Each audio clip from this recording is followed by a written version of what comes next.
السلام علیکم۔ ضرورتوں اور خواہشوں کے فرق کو پہچانیں۔ ضرورت سے زیادہ کے چکر میں مارے نہ جائیں، اور جو نہ چاہیے، جس کی ضرورت نہ ہو، اسے جتنی جلدی دستبردار ہو جائے اتنا ہی بہتر ہے۔ یقین جانے سکون پا جائیں گے۔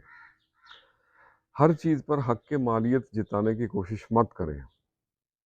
ہم تو خود بھی اپنے مالک نہیں ہیں، یہ جان بھی کسی کی امانت ہے، جب چاہے وہ لے لے۔ ارد گرد نظر دوڑائیں، جو لوگ آپ کی خوشیوں میں خوش ہیں ان کی قدر کریں، اور جو آپ غموں کے شامل ہیں ان کی قدر کریں۔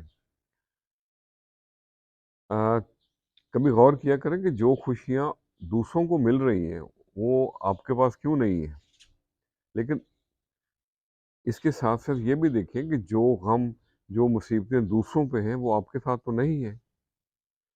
تو میرے بھائیوں، میرے عزیزوں، خود کو دوسروں کے ساتھ کمپیئر مت کریں۔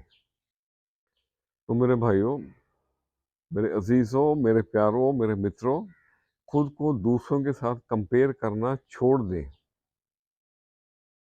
موازنہ کرنا بے سکونی کی ایک علامت بھی ہے اور بہت بڑا سبب بھی ہے۔